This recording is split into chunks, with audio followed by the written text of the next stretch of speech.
Et c'est l'heure de notre reportage en région sur la ligne Paris-Clermont, ligne vieillissante connue pour ses retards à répétition et ses dysfonctionnements handicapent les usagers réguliers et les entreprises locales. Adrien Pin nous y emmène. Avant de monter dans un train Clermont-Ferrand-Paris, il y a toujours un peu d'appréhension. Il y a souvent des problèmes et quand il y a des problèmes, ils sont assez conséquents.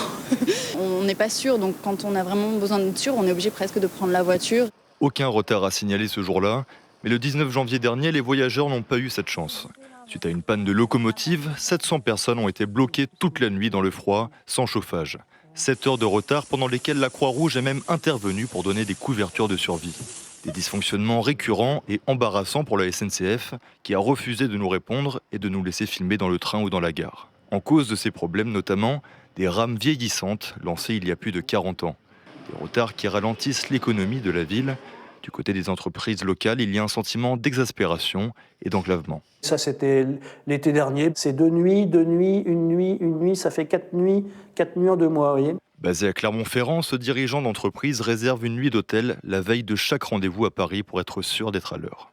Il se rend dans la capitale environ 2 fois par mois et les retards perturbent souvent sa vie professionnelle.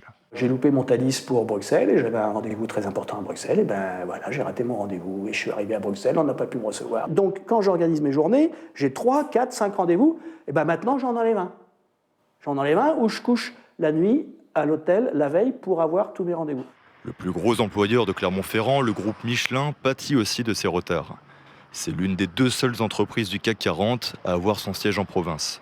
Le géant français attend beaucoup du plan d'urgence du gouvernement et de la SNCF, prévu le 22 février. Ce que l'on veut, c'est être rassuré sur le fait que les améliorations qu'on nous promet depuis des années auront bientôt lieu. Il y en a certains qui peuvent prendre la ligne 2, 3 fois par semaine. Alors vous multipliez ça par le nombre de salariés. Nous sommes près de 10 000 à Clermont-Ferrand. Au-delà des retards, c'est aussi la durée même du trajet qui est mise en cause.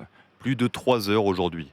Avec son collectif des usagers du train, Stéphanie Picard lutte pour faire baisser ce temps à 2h30. Elle a écrit au président de la République et sa pétition a reçu 12 000 signatures. Clermont-Paris pour un 2h30. Vous accédez à la pétition avec le QR code. On se projette pour un projet ambitieux pour cette ligne. C'est bien, c'est ce qu'il faut. Je regarderai ça. Merci à vous. Ce que nous a suggéré l'État, on a cru comprendre que peut-être il allait falloir choisir entre fiabiliser le temps de parcours peut-être actuel ou le réduire un tout petit peu ou choisir de réduire le temps de parcours. Et nous, on dit, on ne choisit pas, on prend les deux en fait. Est-ce qu'on s'adresse à Lyon, Rennes ou Marseille en leur disant, alors vous choisissez de réduire le temps de parcours ou vous choisissez de fiabiliser le temps de parcours?